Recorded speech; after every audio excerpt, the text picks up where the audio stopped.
আজকে যাচ্ছি খুদের ভাকা খেতে। সাথে আছে বন্ধু আমির। আমরা খুব সকালে বের হয়ে গিয়েছিলাম। একদম রাস্তা ফাঁকাই ছিল।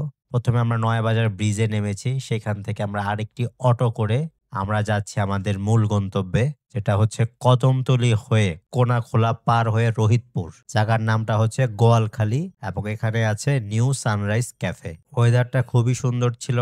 ইনসার আলীর খুদের ভাকা নামে একটা দোকান ছিল। তখন এটা খুবই ফেমাস হয়েছিল। তো এবার যখন গেলাম তখন তো পেলাম না। তো আমরা অলরেডি পৌঁছে গিয়েছি সকাল, সকাল। তো ভিতরটা আপনারা দেখতে পাচ্ছেন বিশাল বড় জায়গা। পরিবারকে নিয়ে, ফ্রেন্ডসদের নিয়ে আপনি সবাইকে নিয়ে আসতে পারবেন। জায়গার কোনো অভাব নেই। এটা হচ্ছে সানরাইজ ক্যাফে। তো আমরা এখানে বসেছিলাম। পুরা খালিই ছিল আরকি। রাস্তাঘাট খুবই সুন্দর, আশেপাশেও খুব সুন্দর। এই হচ্ছে সেই খুদের ভাকা ভর্তা দিয়ে মাত্র ৳৭৫। বিশ্বাস হয়? ডিম আর ভর্তা দিয়ে ৳৭৫। আমি কিন্তু ভর্তা খাই না। তবে এখানকার ভর্তা খুবই মজা ছিল এবং যে পরিমাণ দেয়া হয়েছে আমি সম্পূর্ণ শেষ করতে পারিনি। এখানে বসে আপনারা খাওয়া-দাওয়া করতে পারবেন। আশেপাশে অনেক গাছগাছালি, সবুজ একটা জায়গা। এটা হচ্ছে আপনারা কদমতলী থেকে অটোওয়ালাদেরকে বলবেন যে রোহিতপুর যাবো গোয়ালখালী। তো আমরা আমাদের খাওয়া-দাওয়া শেষে করে বাসার উদ্দেশ্যে আসছিলাম। তো এই হচ্ছে আজকের ভিডিও। দেখা হবে পরবর্তী ভিডিওতে। আসসালামু আলাইকুম সবাইকে।